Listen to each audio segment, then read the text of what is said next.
Astaghfirullah. Assalamualaikum warahmatullahi wabarakatuh.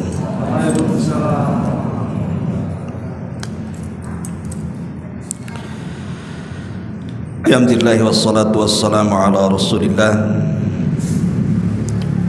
wa ala alihi wa sahbihi wa mawalah wa la hawla wa la quwata illa billahi wa ba'du. Alhamdulillah, segala puja dan puji hanya milik Allah Jalla fi'ula. Salawat dan juga salam kita hadiahkan kepada Rasul kita Nabi besar Muhammad sallallahu alaihi wa ala alihi wasallam. Ma'asyiral muslimin yang dimuliakan Allah Subhanahu wa taala. Pembahasan di malam hari ini kita akan membahas tentang kisah kematian iblis. Karena kita tahu bahwa di antara makhluk Allah Subhanahu wa taala dari kalangan manusia ataupun jin yang dikekalkan oleh Allah Subhanahu wa taala atau usianya dipanjangkan oleh Allah Subhanahu wa taala hanyalah iblis. Tapi bukan berarti iblis tidak akan mengalami kematian. Dia juga makhluk daripada makhluk-makhluk Allah, akan disentuh dengan kematian. Tapi kapan kematiannya dan di mana dimatikannya dan bagaimana cara mencabut nyawanya, inilah yang kita akan bahas beberapa waktu ke depan. Ma'asyiral muslimin rahimakumullah, disebutkan di dalam surah Shad ayat 77 sampai 83. Allah Subhanahu wa taala berfirman, qala fakhruj minha fa innaka rajim wa inna 'alaika la'nati ila yaumiddin. Qala rabbi fa'anzirni ila yaumi yub'atsun. Qala fa innaka minal munzirin ila yaumin waqtil ma'lum. Qala fa bi'izzatika la ughwiyannahum ajma'in illa ibadaka minhumul mukhlasin. Allah Subhanahu wa taala berfirman, maka keluarlah engkau wahai iblis dari sorga ini. Sungguh engkau adalah makhluk yang terkutuk. Sesungguhnya kutukanku tetap atasmu sampai hari pembalasan. Maka iblis pun berkata di hadapan Allah, ya Rabb, berilah atas diriku tangguhan usia sampai hari mereka dibangkitkan. Maka Allah Subhanahu wa taala berfirman, sesungguhnya engkau termasuk yang diberi tangguhan sampai kepada hari yang telah ditentukan waktunya.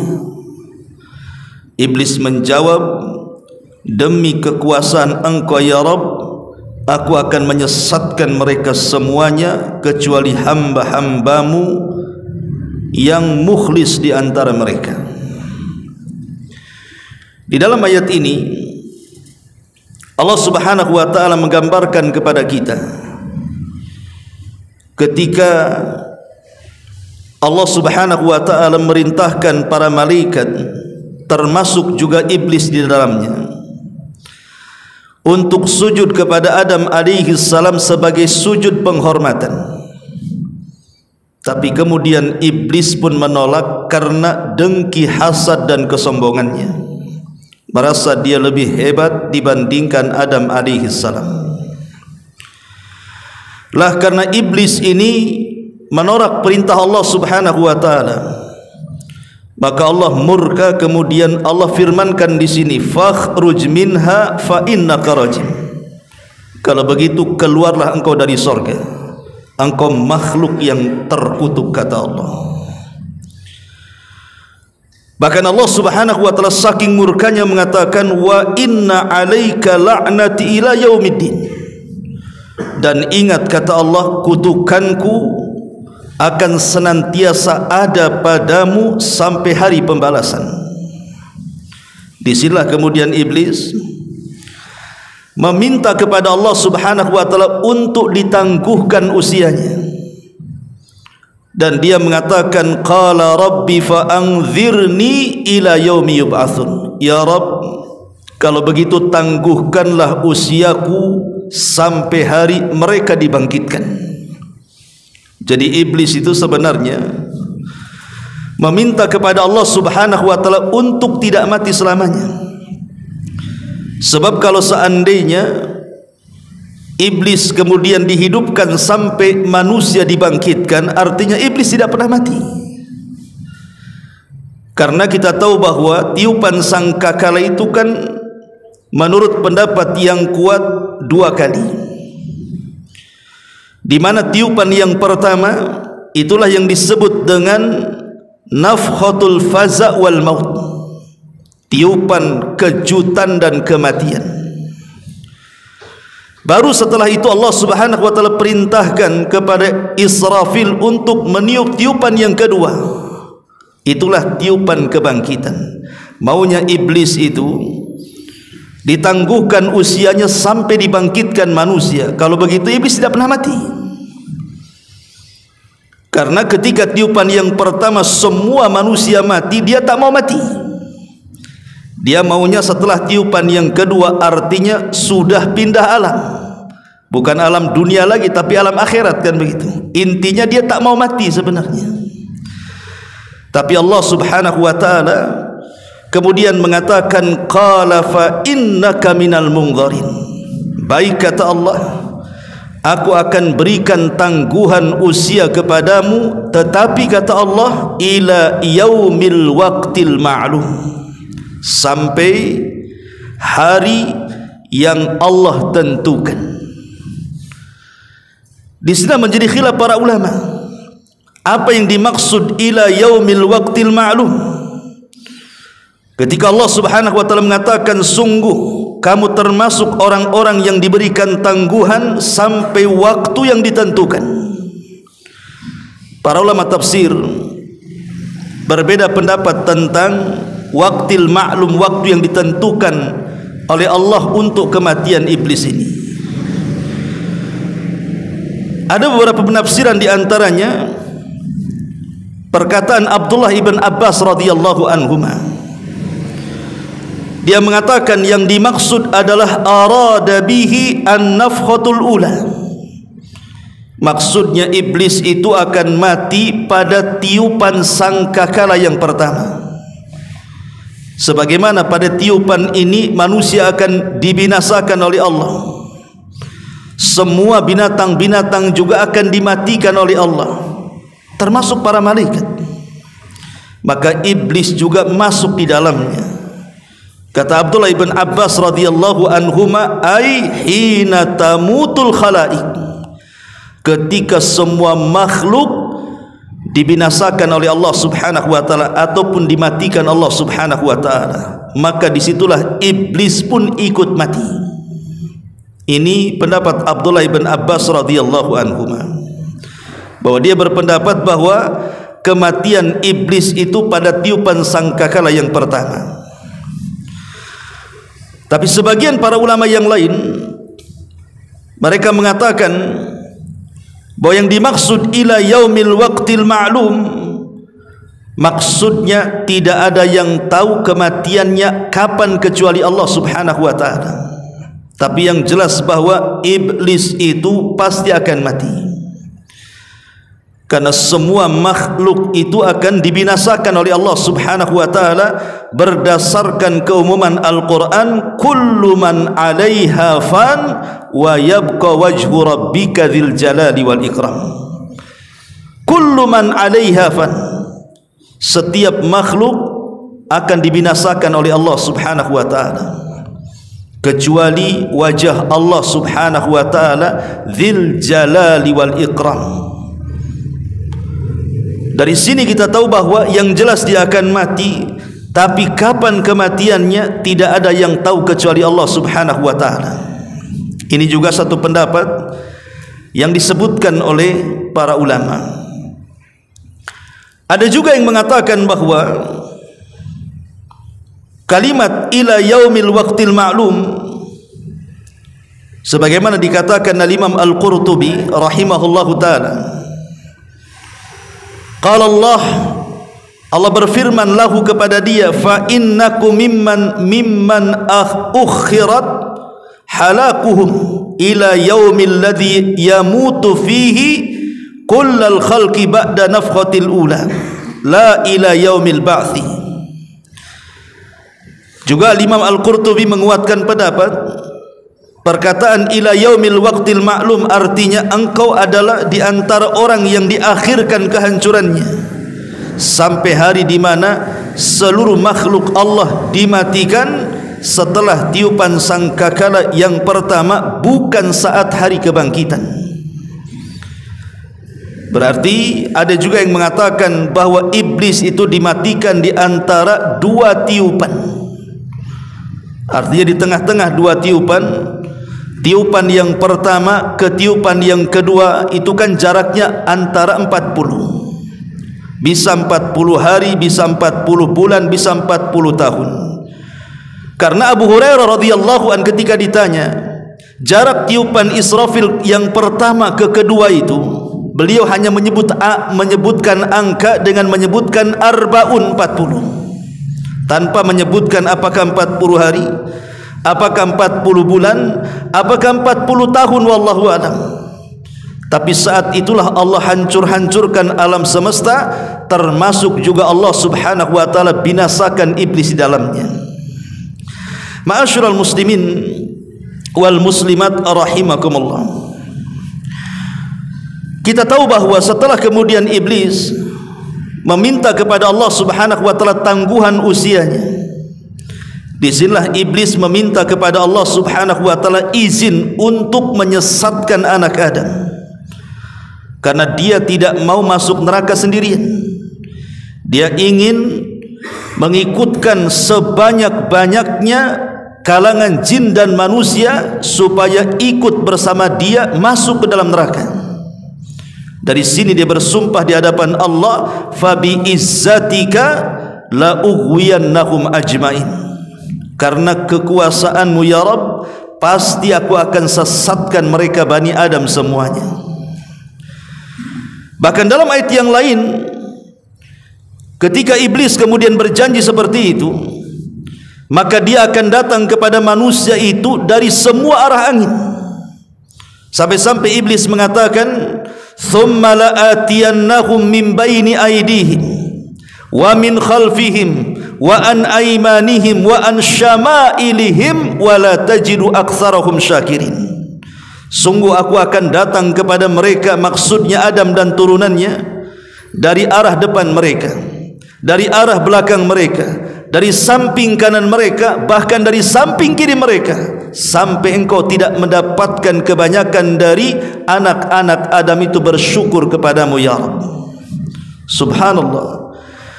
Tantangan iblis ini bukan isapan jempol, ikhwan.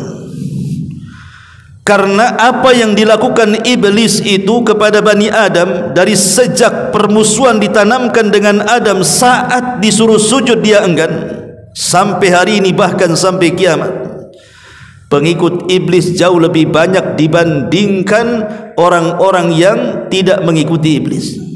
Dan itu banyak digambarkan dalam Quran. Seperti Allah mengatakan, wa qalilu min ibadiyasy syakur, sedikit sekali hamba Allah yang bersyukur. Artinya kebanyakan kufur. Dan itu keberhasilan iblis saat menggoda Bani Adam untuk disesatkan. Ma'asyiral muslimin yang dimuliakan Allah Subhanahu wa taala, sebagai bukti bahwa iblis itu masih hidup sampai di zaman Nabi sallallahu alaihi wasallam, Allah Subhanahu wa taala menggambarkan bagaimana iblis pernah terlibat dalam perang Badar, di mana iblis itu menjadi kompor bagi orang-orang musyrik Quraisy untuk melawan Nabi sallallahu alaihi wasallam di Badar. Dan itu digambarkan dalam surah Al-Anfal ayat 48. Allah Subhanahu wa taala berfirman, wa id zayyana lahumus syaitanu a'malahum wa qala la ghaliba lakumul yawma minan nas wa inni jarul lakum falamma tara'atil fi'atani naqasa ala akibaihi wa qala inni bari'um minkum inni ara ma la tarawna inni akhafullah wallahu syadidul iqab.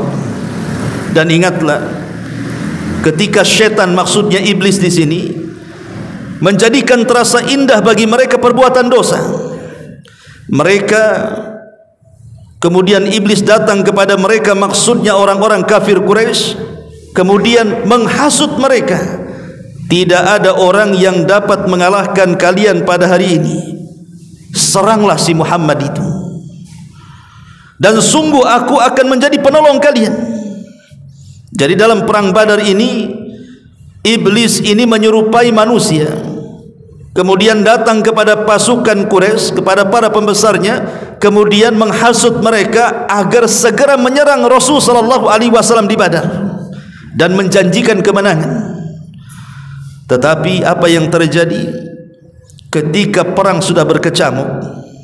Falamma tara'atil fi'atani, ketika kemudian syaitan ini melihat pasukan yang berhadap-hadapan itu nampaknya akan terjadi kekalahan dari pihak orang-orang kafir Quraisy, maka apa yang terjadi? Thum naqasa ala aqibaihi wa qala inni bari'um minkum, maka dia pun kabur dari pasukan itu dan mengatakan, aku berlepas diri dari kalian, inni ara ma la taron, karena aku melihat apa yang kalian tidak lihat. Inni akhafullah, saya takut kepada Allah, wallahu syadidul iqab, dan Allah yang zat yang sangat keras siksaannya.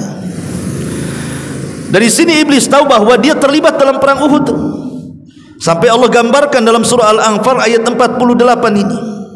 Maknanya bahwa iblis itu masih hidup sampai di zaman Nabi sallallahu alaihi wasallam, berusaha untuk mengompori orang-orang Quraisy untuk menyerang Nabi di Badar. Walaupun pada akhirnya Allah menangkan dalam peperangan ini dan iblis pun kabur, kemudian meninggalkan orang-orang kafir Quraisy. Bahkan juga dijelaskan, bukan hanya di perang Badar, iblis juga terlibat dalam perang Uhud. Kita tahu bahwa perang Uhud ini berbeda dengan perang Badar, karena perang Badar itu kan kita kaum muslimin mengalami kemenangan, tapi dalam perang Uhud ini terbalik, kaum muslimin mengalami kekalahan. Dan begitulah sifat daripada kehidupan, watilkal ayyam nudawiluha bainan nas, yang namanya hari itu diputar-putar oleh Allah Subhanahu wa taala, terkadang menang, terkadang kalah. Dan itu sebagai ujian bagi kita kaum muslimin. Disebutkan dalam sebuah hadis dari Ummuna Aisyah radhiyallahu anha, dia mengatakan, lamma kana yauma Uhudin, ketika terjadi perang Uhud, huzimal musyrikuna, maka orang-orang musyrik pun mereka kemudian menyerang kaum muslimin. Pada awal peperangan kita tahu bahwa Nabi sallallahu alaihi wasallam mengatakan kepada 40 atau 50 pemanah yang ada di Jabal Rumat itu, dan mengatakan, apapun yang terjadi dengan kalian jangan pernah turun. Tugas kalian hanya memanah dari ketinggian, jangan ikut campur dengan pasukan yang di bawah.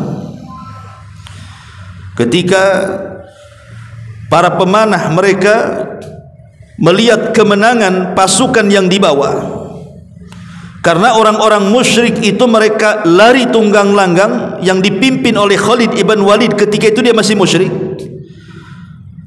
Orang-orang yang di atas disangkanya sudah mengalami kemenangan, padahal itu siasatnya Khalid bin Walid. Dia mundur itu bukan lari, tapi mundur itu memutar bukit dia. Ketika para pemanah ini akhirnya kemudian tergiur dengan ghanimah, harta rampasan perang yang ditinggalkan begitu saja, mereka turun. Hanya beberapa orang yang bertahan di atas bukit itu. Lah saat mereka turun itulah maka iblis pun berteriak. Fasaha iblis, kata Aisyah radhiyallahu anha, dia mengatakan maka iblis berteriak, ai ibadallah ukhrakum, faraja'at ulahum fajtaladat hiya wa ukhrahum, fanadhara Hudzaifatu fa idza huwa bi abihi al-Yamani. Wahai hamba-hamba Allah, saudara-saudaramu, orang pertama dari mereka berbalik, dan dia dan orang-orang yang terakhir mereka pun akhirnya saling menyerang dan sebagian mereka gugur. Maksudnya begini, jadi orang-orang yang turun dari atas bukit itu ketika mau bergabung dengan pasukan yang dibawa, maka setan kemudian iblis berteriak seolah-olah yang di belakang itu adalah orang-orang musyrik yang hendak menyerang dari belakang mereka. Lah orang-orang yang dibawa disangkanya itu bukan sahabat, mereka adalah orang-orang musyrik. Akhirnya orang yang di bawah berbalik kemudian menyerang orang-orang yang baru turun dari gunung itu. Akhirnya terjadi peperangan di situ. Padahal sama-sama orang Islam kan. Lihat bagaimana iblis mengacaukan perang Uhud itu.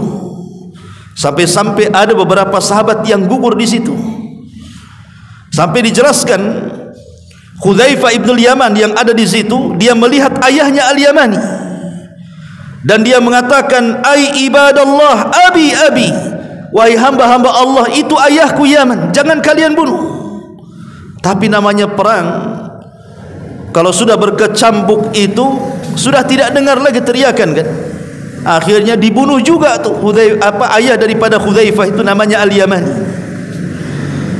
Jadi mereka saling menyerang gara-gara kompor daripada iblis tuh. Akhirnya Hudzaifah pun mengatakan, faqala Hudzaifah ghafarallahu lakum, semoga Allah mengampuni kalian, kenapa kalian bunuh ayahku, katanya. Qala Urwah, maka Urwah berkata, fama zalat fi Hudzaifah minhu baqiyatu khairin hatta lahiqa billah. Urwah berkata masih ada sisa-sisa kebaikan dalam diri Hudzaifah hingga dia meninggal dunia. Lihat bagaimana kekalahan daripada perang Uhud itu akibat adu domba yang dilakukan siapa? Iblis. Ya. Ma'asyiral muslimin wal muslimat rahimakumullah. Bahkan bukan hanya iblis datang kepada kaum muslimin yang sedang berperang, dia pun datang kepada Nabi sallallahu alaihi wasallam.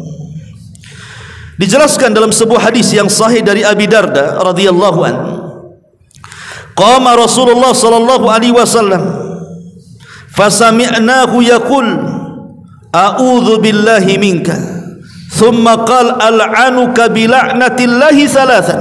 Jadi Rasul sedang salat, tiba-tiba kemudian iblis datang mengganggu Nabi. Tiba-tiba kemudian di tengah-tengah solat Rasul mengatakan, aku berlindung dari Allah, aku berlindung kepada Allah dari kamu. Dan Rasul mengatakan, aku laknat dirimu sebagaimana laknat Allah kepada dirimu. Rasul menyebutkan 3 kali. Maka selesai solat, sahabat heran, kenapa di tengah-tengah solat Rasul berteriak seperti itu, sambil kemudian menjulurkan tangannya ke depan dan berlindung kepada Allah sambil melaknat. Jadi Rasulullah SAW sedang salat begini, tiba-tiba dia begini dan mengatakan, a'udzu billahi min, aku berlindung kepada Allah dari kamu, aku laknat engkau sebagaimana Allah melaknat engkau. 3 kali Rasul mengatakan seperti itu. Jadi selesai salat, sahabat heran, kenapa Rasul mengucapkan kalimat itu di tengah-tengah salat. Ya. Akhirnya kemudian sahabat bertanya, ya Rasulullah, qad sami'naka taqul fi salati syai'an lam nasma'uka taqulu qabla dhalik.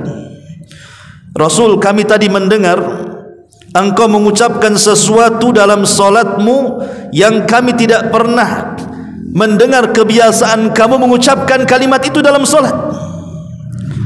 Maka Nabi SAW kemudian menjelaskan alasannya dan bersabda, inna aduwallah iblis, sesungguhnya musuh Allah si iblis itu, ja'a bisyihabim min nar liyaj'alahu fi wajhi, dia datang dengan membawa api hendak membakar wajahku. Fakultu, maka aku katakan, kata Rasul, a'udzu billahi minka thalatha marrat, aku mengatakan aku berlindung kepada Allah darimu sebanyak 3 kali. Kemudian aku pun mengatakan, al'anuka bila'natillahi tammah, aku berlindung, aku melaknat dirimu sebagaimana Allah telah melaknat kepadamu sebanyak 3 kali. Kemudian Rasul mengatakan, thumma aradtu akhudahu, sebenarnya aku ingin mencekik dia. Wallahi, demi Allah, laula da'watu akhina Sulaiman, kalau bukan karena aku teringat doanya Nabi Sulaiman saudaraku, la asbaha muthiqan yal'abu bihi wildan ahli madinati, tentu aku akan cekik dia, ku ikat dia di tiang, dan besoknya menjadi permainan anak-anak kota Madinah, katanya. Tapi karena aku teringat dengan doa Nabi Sulaiman, ku lepaskan lagi dia. Apa doanya Nabi Sulaiman? Di mana Nabi Sulaiman berdoa agar Allah tidak memberikan yang Allah beri kepada dia kepada orang setelah dan sesudahnya. Artinya kan Sulaiman bisa menundukkan jin. Sulaiman tidak mau bahwa kekuasaan yang Allah berikan dengan kemampuan mampu menundukkan bangsa jin diberikan kepada orang-orang setelahnya. Makanya Rasul teringat dengan kalimat itu, akhirnya dilepas lagi. Lihat, menunjukkan bahwa iblis itu hidup sampai zaman Nabi SAW, bahkan mengganggu solat Nabi SAW. Bahkan iblis juga hidup sampai hari ini. Nabi SAW mengatakan dalam hadis Jabir radhiyallahu anhu, inna arsya iblis alal bahri fayab'atsu sarayahu fayaftinuna an-nas fa'adhamuhum indahu a'dhamuhum fitnatan. Iblis ini membangun istananya, kata Rasul, di tengah lautan. Ada orang yang mengatakan seperti ada seorang penulis dari Mesir yang bernama Isa Daud. Beliau mengatakan bahwa hadis ini menunjukkan letak istana iblis di mana? Di segitiga Bermuda. Karena di segitiga Bermuda ini memang lautan yang sangat menakutkan, kan? Banyak kapal-kapal hilang di situ, banyak pesawat-pesawat yang jatuh di situ, dan berbagai macamlah keanehan-keanehan dan musibah yang kita sudah mendengar semuanya. Sampai Isa Daud mengatakan bahwa istana iblis itu ada di tiga Bermuda tadi. Tapi wallahu a'lam, kita tidak bisa memastikan istananya di mana. Karena Rasul hanya mengatakan bahwa istana iblis itu pokoknya ada di lautan. Lautan mananya wallahu a'lam. Karena sampai hari ini juga belum ada yang sanggup menyingkap perkara gaib ini. Cukup kita imani saja. Lah setiap hari iblis ini sampai hari ini, maka dia akan mengutus pasukan-pasukannya untuk menggoda manusia yang ada di daratan. Maka pasukan yang paling dimuliakan oleh iblis adalah pasukan yang sanggup mendatangkan sebesar-besar fitnah bagi manusia. Sampai sebuah riwayat, iblis ini mengutus pasukan. Mungkin di antara pasukan ini ada yang menggoda orang yang akhirnya tadinya sholat jadi tidak sholat, yang tadinya suka puasa jadi tidak puasa, yang tadinya suka membaca Quran akhirnya tidak suka membaca Quran, yang tadinya bersedekah akhirnya tidak suka bersedekah. Tapi iblis menganggap bahwa pasukan yang sanggup menggoda manusia-manusia seperti itu belum ada apa-apanya. Karena itu perkara yang remeh-temeh bagi mereka. Tetapi ketika iblis kemudian melihat ada satu pasukannya yang berhasil mencerai-beraikan rumah tangga manusia. Akhirnya sampai bercerai antara suami istri.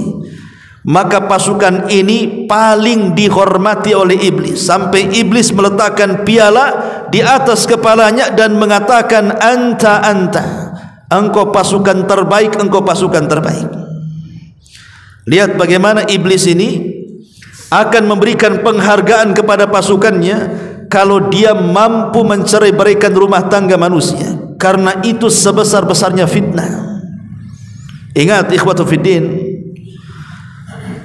iblis itu kalau mengutus seseorang itu kan sesuai dengan kadar iman kita. Kalau kadar iman kita ini rendah, ya tidak mungkin juga iblis mengutus setan yang kuat, kan begitu. Ya paling diutus setan ecek-ecek, kan gitu ya. Ini imannya lemah, ini disenggol aja miring katanya, kan. Yang remeh-remeh saja lah, kan begitu. Tapi kalau ini imannya kuat, ini sudah ngaji, sudah hijrah, ini tidak bisa main kirim seperti itu. Kalau bisa memang pasukan yang dikirim itu yang sudah ada penataran, kan begitu, yang sudah diuji betul-betul, baru kemudian dikirim kepada orang-orang yang kuat imannya tuh. Begitulah bagaimana iblis kemudian berusaha menggoda anak Adam sebanyak-banyaknya supaya menjadi pengikut dia sampai masuk ke dalam neraka. Ma'asyiral muslimin yang dimuliakan Allah Subhanahu wa taala, artinya iblis itu terus berusaha untuk menggoda manusia, sampai Al-Imam Ibnul Qayyim rahimahullahu taala ketika dia menjelaskan tentang bagaimana cara iblis itu menggoda anak Adam, beliau menyebutkan 7 perkara. 7 perkara itulah cara iblis menggoda Bani Adam. Dan 7 perkara ini sesuai dengan tingkatannya, dari yang paling parah sampai yang paling ringan. Yang pertama kata Imam Ibnul Qayyim, al-kufru billahi wa bidinihi. Maka tugas yang pertama, iblis mengerahkan pasukannya bagaimana caranya anak-anak Adam itu dibuat kufur kepada Allah, dibuat kufur dengan agamanya, dibuat murtad dari keyakinannya. Ini tugas yang pertama yang paling berat dari iblis kepada anak buahnya, buat dia kufur, buat dia murtad. Makanya kenapa kemudian dalam Islam itu yang paling penting adalah menjaga akidah, ikhwan. Jaga akidah, apalagi di zaman sekarang ini akidah sudah mulai terkikis dengan berbagai macam kesyirikan, dengan berbagai macam kekufuran yang dihadapkan di tengah-tengah kita. Mungkin kita ini yang masih insyaallah hijrah ngaji sunnah masih bisalah memilah dan memilih, tapi generasi kita apakah seperti kita? Wallahu a'lam. Makanya kenapa kemudian meneguhkan akidah di zaman sekarang ini penting. Di tengah-tengah kesyirikan dari syirkul akbar sampai syirkul asghar ini betul-betul merajalela. Jadi tugas yang pertama iblis kepada anak buahnya, buat dia kufur. Dan kufur itu ada 2. Ada yang sifatnya kesyirikan, pelakunya disebut musyrik. Ada yang sifatnya nifak, pelakunya disebut munafik. Dan ada yang ketiga, dibuatnya manusia murtad dan berpindah dari agamanya. Jadi yang pertama nih, iblis ini bagaimana caranya orang itu dijerumuskan kepada kesyirikan dulu tuh. Kalau dia tidak bisa, maka ditanamkan kepadanya sifat nifak. Kalau tidak bisa, maka ditanamkan bagaimana supaya dia keluar dari agamanya. Dan tiga-tiganya adalah kekufuran, baik kesyirikan atau kemunafikan atau kemurtadan. Kemudian yang kedua, ada yang disebut kufur nikmat. Ya, kufur nikmat itu di bawah daripada kufur yang pertama, tapi kufur nikmat juga dia tangga menjadi kufur yang akan mengeluarkan kita dari Islam. Dan kufur nikmat juga ada 2. Disebutkan oleh para ulama, yang pertama sitru ni'amillahi azza wajal, menutup-nutup bahwa nikmat ini datang dari Allah. Seperti perkataan Qarun, yang mengatakan kekayaan ini datang dari aku, itu menutup-nutup nikmat Allah. Dia tidak yakin bahwa nikmat ini datang dari Allah, seolah-olah datang dari dia. Dan itu yang banyak dibahasakan Qarun sampai hari ini. Menganggap nikmat itu bahwa dia yang mengusahakannya. Ya wajar saya kaya, saya kan pintar cari uang. Wajar saya kaya, saya kan doktor, profesor, menteri, pilot, dokter spesialis atau apa namanya. Dia berusaha menutup-nutupi nikmat, seolah-olah dia yang mendatangkan nikmat, bukan Allah yang mendatangkan nikmat. Ini yang pertama. Yang kedua, wa ya'mal bi mukhalafatil mun'im, dan dia pun melakukan sesuatu dengan nikmat yang Allah anugerahkan dengan maksud menyelisihi zat yang memberikan nikmat. Artinya kalau kita diberikan nikmat oleh Allah, umpamanya pandangan, ini kan nikmat dari Allah, tapi digunakan untuk menyelisihi zat pemberi nikmat Allah subhanahu wa ta'ala. Akhirnya seseorang menggunakan pandangan, dia pun memandang sepandang-pandangnya. Dia diberikan telinga mendengar sedengar-dengarnya.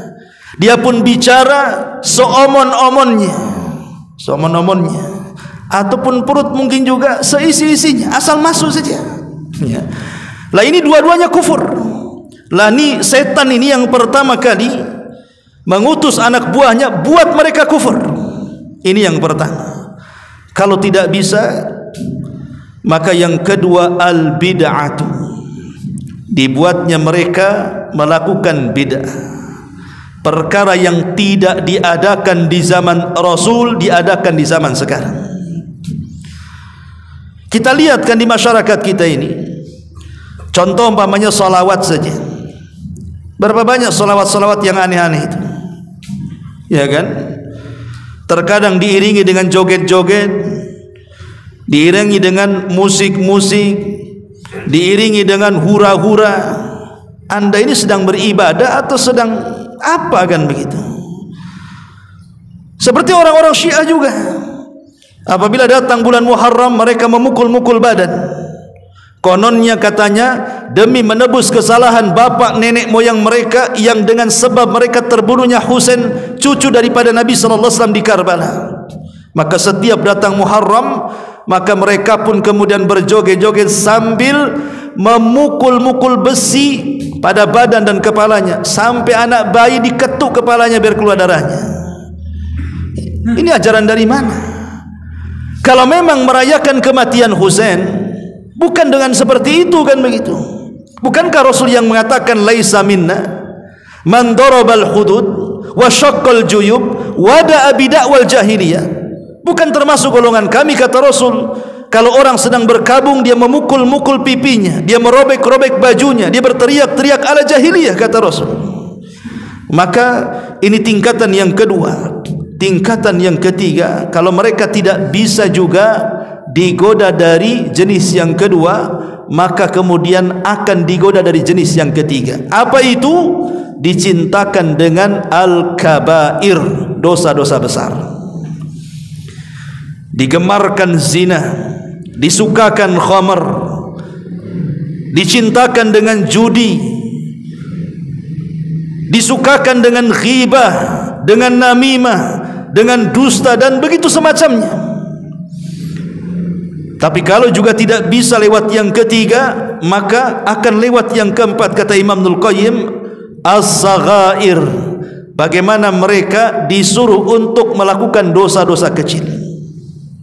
Kalau tidak bisa juga dosa-dosa kecil, maka beralih ke yang kelimanya, disibukkan dengan perkara mubah. Ya, main bola itu mubah saja, tidak ada masalah. Tapi dengan sibuknya dengan perkara mubah, akhirnya gara-gara main bola capek badannya. Ketika sholat mulai pegal-pegal kakinya, enggak khusyuk. Ketika main bola tak ada pegal, ketika sholat datang pula pegalnya tuh. Nah, ini kan bahaya kan. Itu masih mendingan sholat kan, kadang-kadang bablas waktunya. Nah ini kadang-kadang kemudian perkara mubah ini bisa melalaikan. Kalau tidak bisa juga dari perkara mubah, masuk kepada perkara yang keenam, supaya mendahulukan yang tidak afdal dan meninggalkan yang afdal. Dibuatnya salat tarawih cepat-cepat katanya. Saya pernah bertanya kepada seseorang, kenapa salat tarawih kok harus ngebut-ngebut kayak gitu? Dia mengatakan yang lambat itu afdal Ustaz, yang cepat itu boleh katanya. Enak kali jawabannya. Lah kalau memang yang lambat itu afdal, yang cepat boleh, kenapa tak pilih yang afdal? Kenapa pilih yang boleh pula, kan begitu? Itulah setan di situ tuh. Dia kemudian dicintakan kepada yang tidak afdal, yang afdal boleh ditinggalkan. Kalau tidak bisa juga, nah ini yang terakhir nih, setan dah putus asa ini. Disitulah dia akhirnya apa? Menyuruh seluruh wali-walinya dari kalangan jin, seluruh wali-walinya dari kalangan manusia yang sudah loyal kepada mereka, seperti para dukun, paranormal, tukang-tukang sihir, preman-preman dan begitu seterusnya, untuk membuat kekacauan. Inilah tujuan iblis untuk menggoda manusia. Ma'asyiral muslimin yang dimuliakan Allah Subhanahu wa taala. Baik, kembali. Lalu kapan meninggalnya iblis dan bagaimana meninggalnya iblis dan bagaimana caranya meninggalnya iblis? Ma'asyiral muslimin yang dimuliakan Allah Subhanahu wa taala, disebutkan dalam sebuah riwayat dari Ahnaf ibn Qais, dia mengatakan, qadimtul Madinata wa ana uridu Umar ibn al-Khattab radhiyallahu anhu. Kata Ahnaf ibn Qais, dia mengatakan, saya pergi menuju kota Madinah, ingin berjumpa dengan Umar ibn al-Khattab radhiyallahu anhu. Tiba-tiba saya bertemu dengan Ka'ab al-Akhbar radhiyallahu anhu. Ka'ab al-Akhbar ini dulunya seorang pendeta, kemudian masuk Islam di zaman Umar dan baik keislamannya. Saya baca terjemahannya saja ya. Jadi Ka'ab al-Akhbar ini menceritakan dalam satu majelis tentang kisah kematian iblis. Kata Ka'ab al-Akhbar, ketika Adam alaihi salam sedang menghadapi saat sakaratul maut, maka dia berkata, ya Rabb, musuhku, maksudnya iblis, pasti akan mengejek kepadaku jika ia melihat aku telah mati, padahal dia diberikan tangguhan hidup sampai kiamat dibangkitkan. Maka Allah Subhanahu wa taala menjawab, wahai Adam, kamu langsung menuju ke sorga, tidak ada masalah. Sedangkan si iblis itu ditunda sampai hari kiamat usianya, supaya merasakan sakitnya kematian sebanyak makhluk yang pernah dia sesatkan dari awal sampai akhir. Kemudian Nabi Adam pun bertanya kepada malaikat maut, malaikat Israel. Tentu kalimat Israel ini diambil dari Israiliyat, karena dalam Islam itu tidak kenal malaikat Israel yang kita kenal malakul maut ya. Jadi Adam berkata kepada malaikat Israel, sebutkan kepadaku bagaimana rasanya pedih kematian itu. Sesudah diterangkan oleh malaikat Israel, maka Adam alaihi salatu wasallam berkata, ya Rabb, cukup. Maka ketika itu Ka'ab al-Akhbar terdiam dan tidak melanjutkan ceritanya. Maka orang-orang yang hadir dalam majelis Ka'ab al-Akhbar kemudian mereka bergemuruh dan mengatakan, ya Abu Ishaq, maksudnya Ka'ab al-Akhbar, ceritakan kepada kami bagaimana ia merasakan kematian. Pada mulanya Ka'ab al-Akhbar menolak, tetapi karena didesak maka ia berkata, jika dunia sudah berakhir dan hampir ditiup sangkakala, sedang orang-orang ramai di pasar, mereka sedang sibuk bertengkar dan berdagang, tiba-tiba terdengarlah suara yang sangat keras di langit, hingga separuh penduduk bumi pun pingsan karenanya selama 3 hari. Bagi mereka yang tidak pingsan, mereka bingung, bagaikan kambing ketakutan dalam keadaan hiruk pikuk sedemikian itu. Maka terdengarlah lagi satu suara gemuruh bagaikan suara halilintar yang sangat dahsyat bunyinya, maka tidak ada seorang pun melainkan mati karena halilintar itu. Dan semua manusia, semua jin, semua binatang, semua tumbuh-tumbuhan dan makhluk-makhluk yang lainnya, mereka pun diwafatkan oleh Allah Azza wa Jalla. Ketika itu yang hidup tinggal iblis saja. Ketika semua mati, manusia mati, jin mati, binatang mati, tumbuh-tumbuhan mati, iblis pula belum mati.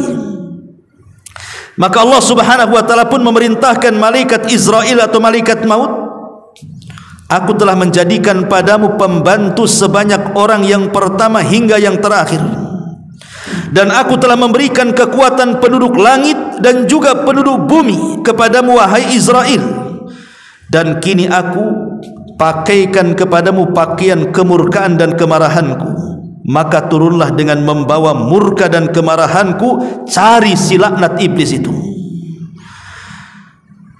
Maka rasakanlah kepadanya bagaimana kepedihan kematian yang telah dirasakan oleh orang-orang yang terdahulu hingga yang terakhir dari kalangan jin dan manusia. Buat kesakitan yang berlipat ganda, dan hendaknya kamu membawa 70.000 malaikat yang kesemuaannya penuh dengan rasa murka dan kecemasan.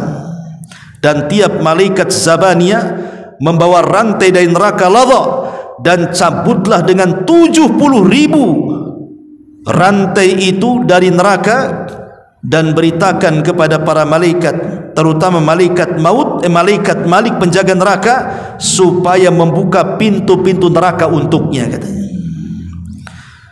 Maka setelah itu para malaikat sudah mendapatkan perintah Allah supaya datang kepada iblis beramai-ramai. Maka turunlah malaikat Israel dengan bentuk yang sangat mengerikan, sehingga andai kata seluruh penduduk langit dan penduduk bumi dapat melihat bentuk yang mengerikan itu, niscaya akan cair kesemuaannya karena teramat sangat ngeri bentuknya. Kemudian setelah iblis sadar bahwa dia sedang diincar oleh malaikat maut, malaikat Israel, maka dia berusaha untuk lari ke timur dan barat, menghindar. Tapi apa gunanya menghindar dari malaikat maut, ikhwan? Akhirnya kemudian Israel pun datang kepada iblis dan membantah dan mengatakan, laknat Allah untuk wahai iblis. Berhentilah wahai iblis, kini aku rasakan padamu kepedihan maut sebagaimana dirasakan oleh banyaknya hitungan orang yang telah engkau sesatkan dalam beberapa abad. Dan juga engkau akan merasakan sakit sebanyak orang yang telah kau sesatkan dari seluruh manusia dari awal sampai akhir. Lihat bagaimana Allah Subhanahu wa taala menyiksa iblis dengan kesakitan yang luar biasa saat kematiannya. Maka mendengar hal itu, iblis pun lari masuk ke dalam lautan. Tapi Allah Subhanahu wa taala perintahkan lautan untuk membuang iblis ke daratan. Ditolaknya oleh lautan, dihampaskan lagi iblis dari lautan oleh lautan ke daratan. Maka kemudian iblis pun berkeliling dari semua arah. Ke arah timur dikejar Israel, ke arah barat dikejar Israel. Pokoknya tidak ada arah kecuali dia selalu didatangi malaikat maut. Ketika dia sudah tidak ada lagi jalan, mau kemana lagi tempatnya, akhirnya kemudian iblis pun sampailah di tempat saat Adam dan Hawa diturunkan. Di tempat itulah kemudian iblis melaknat Nabi Adam dan mengatakan, gara-gara engkau wahai Adam, aku menjadi makhluk yang terlaknat, katanya. Dia nyalahkan Adam. Maka kemudian malaikat Israel pun langsung mendekati iblis, karena dia sudah menyalahkan Adam di hadapan kuburan Adam alaihi salatu wassalam. Maka Israel menjawab, ketika ditanya, wahai Israel, kira-kira engkau akan memberikan minuman kepadaku dengan minuman apa, kata iblis. Maka Israel mengatakan, dengan minuman dari neraka, ladha, dan serupa dengan siksa ahli neraka, dan berlipat-lipat ganda yang engkau akan dapati. Maka tiba-tiba kemudian iblis pun berguling-guling di tanah sambil menjerit sekeras-kerasnya, kemudian berlari ketakutan dari barat timur, terus dia kejar-kejar sampai akhirnya malaikat Israel pun menghadang iblis laknatullah dengan kawat-kawat yang berduri, kemudian dia pun mencabut nyawanya. Ma'asyiral muslimin yang dimuliakan Allah Azza wa Jalla, maka ketika kemudian kematian iblis ini terdengar kepada Nabi Adam alaihi salatu wassalam, maka Adam alaihi salatu wassalam mengatakan, Rabbana qad atmamta alaina ni'mah. Dia mengatakan, ya Rabb kami, sungguh engkau telah menyempurnakan nikmatmu untuk kami. Sekarang sudah tidak ada lagi, karena iblis sudah mati di situ.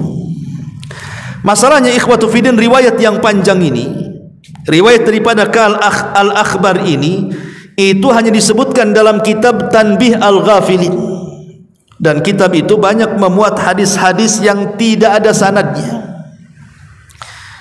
Dan kebanyakan kisah-kisah yang seperti ini bukan datang dari Nabi SAW, tapi kisah ini datang dari kisah Israiliyat. Dan kisah Israiliyat ini, ikhwatu fiddin muliakan Allah Azza wa Jalla, Nabi mengatakan kita tidak boleh mendustakan secara mutlak, tidak boleh juga membenarkan secara mutlak. Jadi saya menceritakan ini hanya mimbabil ikhbar saja, hanya menghabarkan saja sebagai bentuk pengetahuan, tidak boleh jadikan sandaran, karena ini bukan dari hadis yang sahih, bukan hadis Nabi SAW. Ini dari kisah-kisah Israiliyat, karena yang menceritakanlah seorang yang bernama Ka'ab Al-Akhbar, dulunya seorang Nasrani, seorang pendeta Nasrani, masuk Islam di zaman Umar. Otomatis karena seorang pendeta, dia menguasai kisah-kisah Israiliyat, makanya kemudian dia mengkisahkan kisah ini. Makanya para ulama mengatakan kisah ini tidak ada sanadnya. Kalaupun ada sanadnya, maka ini dari kisah-kisah Israiliyat yang kita tidak boleh mendustakan secara mutlak, kita tidak boleh membenarkan secara mutlak. Ma'asyiral muslimin yang dimuliakan Allah Subhanahu wa taala, intinya bahwa kalaupun seandainya tidak ada kisah ini, maka kita sangat yakin bahwa iblis itu pasti akan mengalami kematian. Sebagaimana tadi sudah dijelaskan di muqaddimah, bahwa ada terjadi perselisihan, ada yang mengatakan kematiannya menurut Abdullah ibn Abbas pada tiupan sangkakala yang pertama, bersamaan dengan meninggalnya seluruh makhluk-makhluk Allah dari kalangan jin, manusia, binatang dan tumbuh-tumbuhan, termasuk juga iblis mati di situ.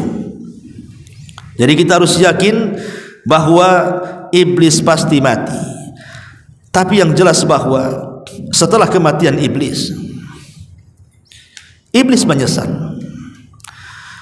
Bahkan ada khutbah dalam Al-Quran itu, bagaimana iblis berkhutbah di hadapan para pengikutnya. Dijelaskan oleh Hasan Al-Basri rahimahullahu ta'ala, apa kata dia? Idza kana yaumul qiyamati, tatkala datang hari kiamat, qama iblisu khatiban, maka iblis akan berdiri di sebuah mimbar. Qama iblisu khatiban alal mimbar, dan mimbarnya itu terbuat min narin, dari api neraka. Kemudian iblis mengatakan, innallaha wa'adakum wa'dal haq wa wa'adtukum fa akhlaftukum. Sesungguhnya Allah telah menjanjikan kepadamu janji yang benar, dan aku pun telah menjanjikan kepada kalian, tetapi janjiku semua kuingkari. Janjiku tidak benar. Al-Hafidz Ibnu Katsir rahimahullahu taala berkata, yukhbiru ta'ala amma khataba bihi iblis id atba'ahu ba'dama qadallahu baina ibadahu fa adkhala al-mu'minina al-jinan wa askana al-kafirina ad-darakat faqama fihim iblis la'anahu Allahu hina idin khatiban liyazidahum hazanan ila haznihim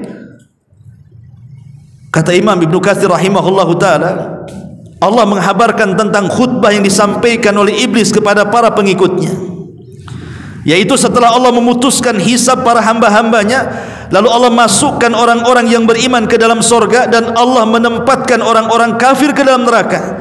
Maka iblis pun tatkala itu berdiri dan berkhutbah kepada para pengikutnya agar mereka menambah kesedihan di atas kesedihan mereka. Lah khutbah itu dijelaskan di dalam Al-Quran surah Ibrahim ayat 22 sampai 23. Bagaimana kata-kata khutbahnya?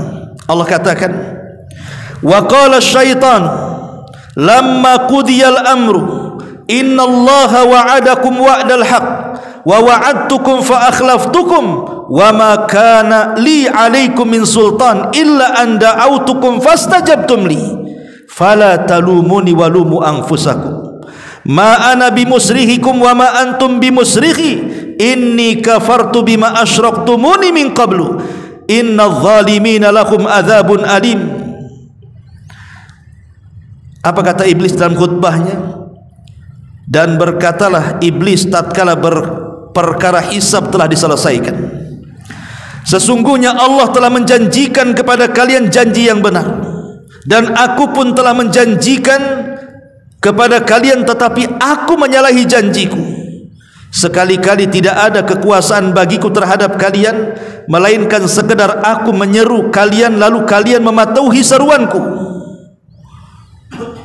Oleh sebab itu kata iblis, jangan kalian mencaci maki aku, tapi caci makilah diri-diri kalian sendiri. Aku sekali-kali tidak dapat menolong kalian hari ini, sebagaimana kalian pun tidak akan sanggup menolong aku, kata iblis. Sesungguhnya aku tidak benar-benar berbuat untuk sesungguhnya aku tidak membenarkan perbuatan kalian yang mempersekutukan aku.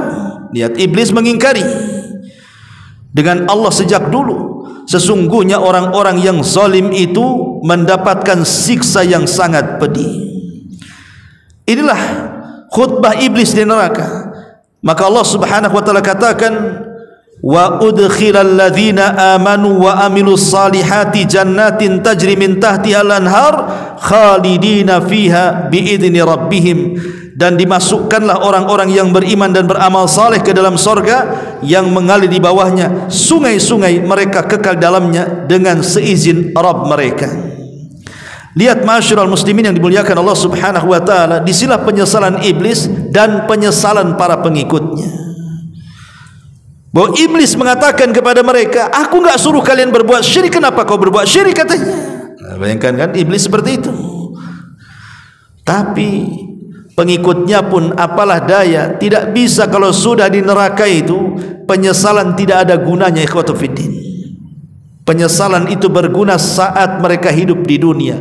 Kalau sudah mati maka penyesalan itu tidak berguna. Bukan hanya penduduk neraka yang menyesal, penduduk sorga pun mereka menyesal, karena waktu-waktu yang mereka hilangkan begitu saja di dunia tanpa berzikir kepada Allah Subhanahu wa taala.